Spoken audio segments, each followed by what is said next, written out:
पनवेल येथील लायनाळी येथे एकता मित्र मंडळ यांच्यातर्फे होळी उत्सव मोठ्या उत्सवात साजरा करण्यात आले। यावेळी मंडळाच्या कार्यकर्त्यांनी सांगितले,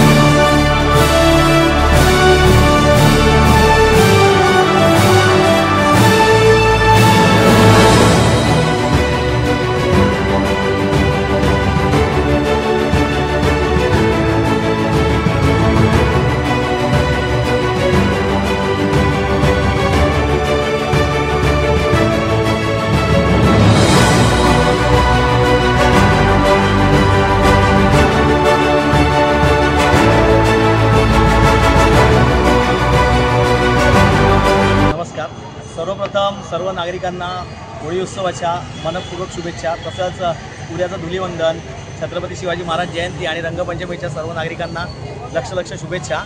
आणि छत्रपती शिवाजी महाराज मार्ग या मार्गावर एकता मित्रमंडळ हे नावाजलेलं मित्रमंडळ आहे। होळीचं हे यंदाचं 55वं वर्ष आहे। तर या ठिकाणी महिलांसाठी खेळ, लहान मुलांचे खेळ हे सगळे सादर करत असताना, ह्या होलिका उत्सव साजरा करत असताना आम्हाला ज्या व्यक्तीकडनं या सगळ्या गोष्टीची प्रेरणा मिळते ते आमचे श्रद्धास्थान श्री लक्ष्मणजी कुरगुडे।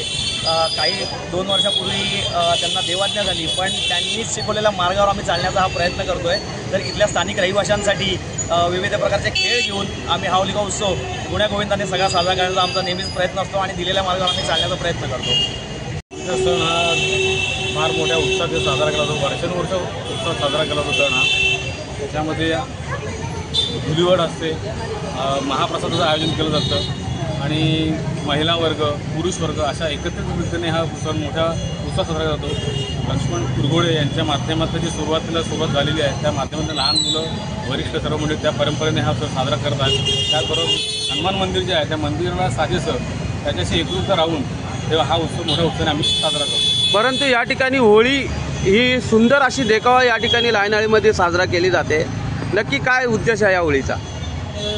संपूर्ण लायनाळ एरियामध्ये ही एकमेव मंदिराजवळ असलेली होळी आहे। पारंपरिक असल्या कारणाने आणि मुलांचा उत्साह, त्यांच्यामध्ये जी एकता अशा माध्यमातून ती होळीचं सुरू मोठ्या प्रमाणात आमच्याकडे आहे। आणि आजूबाजूच्या भाविक मंडळी, महिला वर्ग सर्व होळीमध्ये नारळ टाकतात, होलिकेवरती प्रार्थना करतात आणि आपल्या अंगातले द्वेष जळून जाऊ देत। तुकाराम महाराज ज्या आपण सांगितलं त्या पद्धतीचा तो प्रत्येकजण आपला अंगीकार करण्याचा प्रयत्न करतो आणि आपले द्वेष जाऊन आपला चांगलेपणा बाहेर येऊन आपलं आयुष्य चांगल्याप्रमाणे चांगलं व्हावं अशा माध्यमातून एक पूजेचा एक अवलंबलेला मार्ग आहे। सर्व साकारतात आणि होळीचं दर्शन आपला आनंद साजरा करतात।